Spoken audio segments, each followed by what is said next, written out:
La fraternité, c'est dans les actions, c'est dans les actes. Ce n'est pas dans les paroles. On n'est pas frère parce qu'on s'appelle mon frère.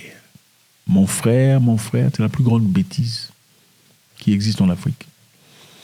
Moi, je parie que si on arrêtait de s'appeler mon frère, on ferait beaucoup de choses positives. Si on arrêtait de s'appeler mon frère, on volerait de moins en moins de l'argent de nos frères. On a facilité à voler de l'argent, à déplacer de l'argent, à être manipulatif, parce qu'il s'agit de mon frère. Ah, lui, c'est mon frère, n'est-ce pas? Mais quand il s'agit d'une personne étrangère, on ne fait pas des bêtises. La fraternité, c'est dans les actes. Tu es là pour moi quand j'ai besoin de toi. Tu es là pour mes enfants quand je suis absent. Tu es là pour mes parents quand je ne suis pas dans le pays. Ça, c'est la fraternité. Ah, je suis mon cher, comment ça va? Je suis passé à la maison, hein? J'ai vu les parents, ils vont bien. Ou bien ils vont pas bien. J'ai quand même laissé quelque chose. C'est ça, la fraternité. La fraternité, c'est pas partir en boîte, danser et tout ça, s'amuser. Ce n'est pas ça, c'est mon frère. Non, ça, c'est la bêtise. Vous êtes des opportunistes. La fraternité, c'est dans les moments difficiles. Un discours en fatigue de Nelson Mandela, juste à la sortie de prison, je crois, aux États-Unis d'Amérique. On a voulu lui poser des questions pièges. Questions, vous savez comment ça se passe, de voir un peu son niveau. Would you want a Gaddafi or an Arafat or a Castro to be a future president of South Africa? One of the mistakes which some political analysts make is to think that their enemies should be our enemies.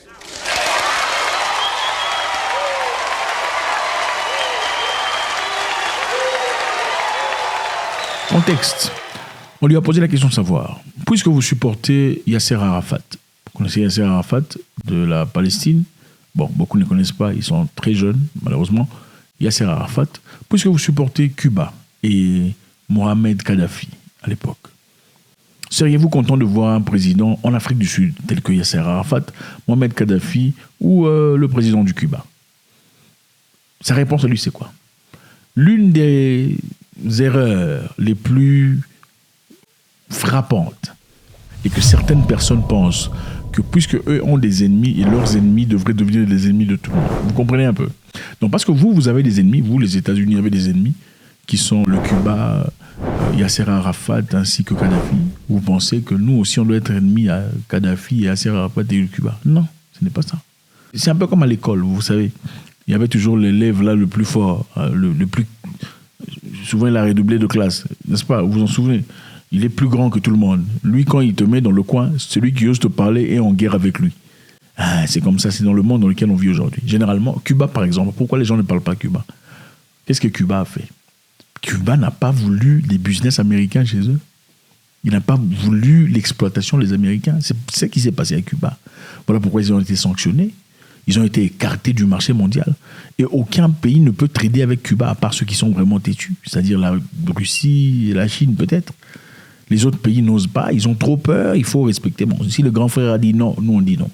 Lui dit, l'une des erreurs que beaucoup de gens ont ici, beaucoup de politiciens, c'est penser que si votre pays est en guerre, est en difficulté avec un autre pays, c'est-à-dire que nous tous devrions suivre la marche. Nelson Mandela.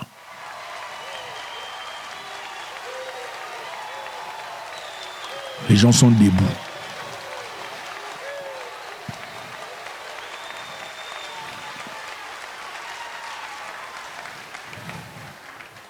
Vous voyez le calme dans ses yeux.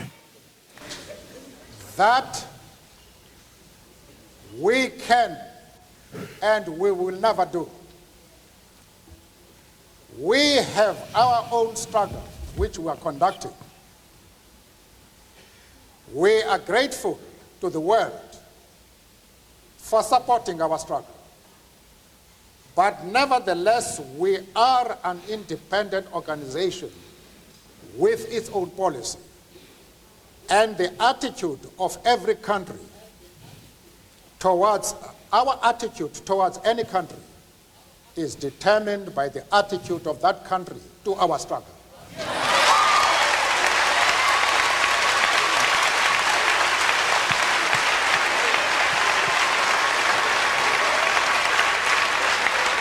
Regardez sa femme. La femme est fière. Mon mari. Mon mari. Ah, tu as vu le verbe, mon mari. L'attitude de l'Afrique du Sud à l'égard de quelconque pays dépendra de l'attitude de quelconque pays à l'égard de notre difficulté, notre combat. Je vous rappelle ici que c'était en 1990, l'Afrique du Sud n'était pas encore libérée. Évidemment, parmi vous, je crois qu'il y avait Coupe du Monde aux États-Unis, n'est-ce pas? Si je ne me trompe pas. Parmi vous, il y avait beaucoup de gens qui n'étaient pas encore nés. Malheureusement, il faut vous dire. En tout cas, les vieillards, salut, je vous salue, je vous salue. Écrivez, on a vu la Coupe du Monde de 1990, si vous étiez là. J'ai été là, écrivez, si vous êtes plus de 90, plus vieux que 90. En effet, c'est ça. Donc, à l'époque, l'Afrique du Sud traversait un moment particulièrement difficile. Les Noirs sud-africains ne pouvaient pas partager de bus avec les Blancs. Ils ne pouvaient pas aller aux mêmes écoles, mêmes universités. Ils étaient en effet privés, pour la plupart des cas, de la connaissance intellectuelle. Donc, ils ne pouvaient donc pas se diriger correctement.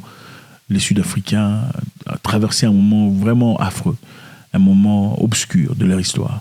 Et à cette époque, malheureusement, beaucoup de pays occidentaux soutenaient le régime de l'apartheid, dirigé par des Blancs sud-africains. Okay, c'était une monotonie d'une minorité sur la majorité. Ils avaient tout ce qu'il y avait comme richesse, tout ce qu'il y avait comme établissement, tout ce qu'il y avait comme opportunité, pendant que les Noirs étaient là pour travailler. Ils vivaient dans des bidonvilles, dans les conditions les plus affreuses possibles. Il a dit, pendant que ces gens-là que vous vous accusez nous soutenez, vous supportiez le régime de l'apartheid. Et évidemment, ça ne sera que 4 ans plus tard.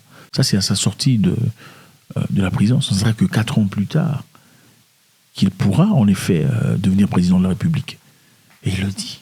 On y va. Yasser Arafat, Colonel Gaddafi, Fidel Castro support our struggle to the hilt.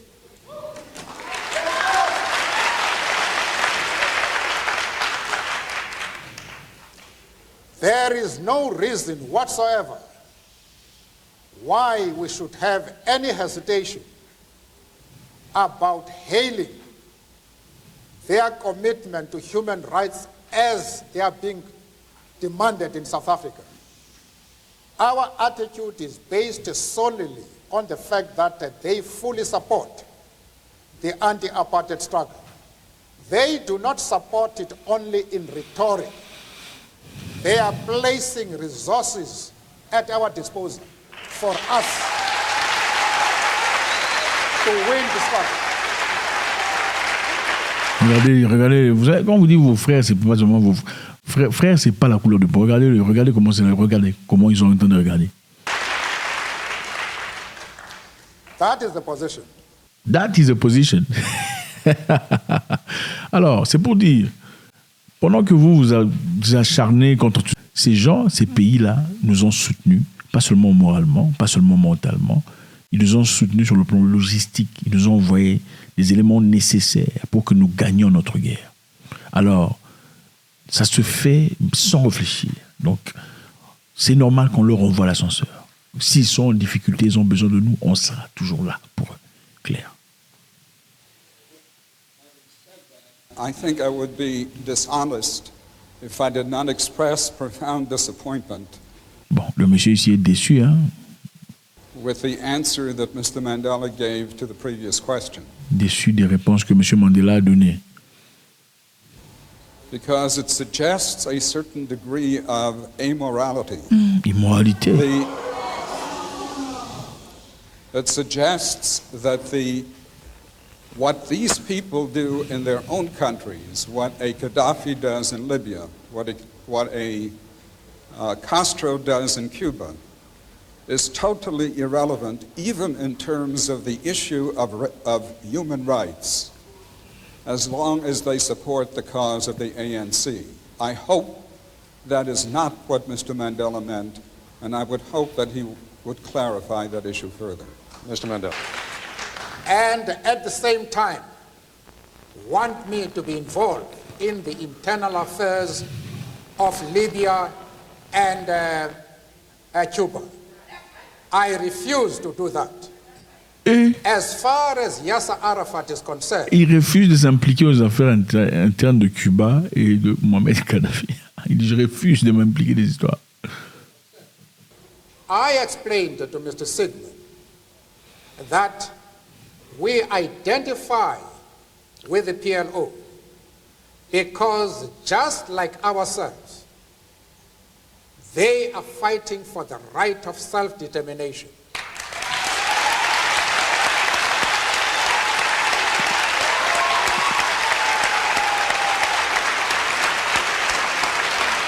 Parlons clairement, il dit, nous soutenons Yasser Arafat parce qu'ils se battent pour les mêmes causes que nous.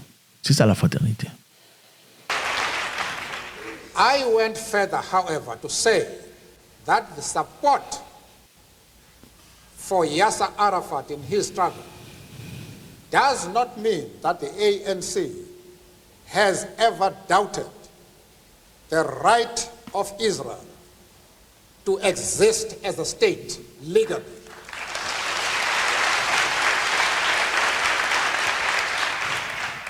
We have stood quite openly and firmly for the right of that state to exist within secured borders. But, of course, as I said to Mr. Sigmund in Geneva and others, that we carefully define what we mean by secure borders.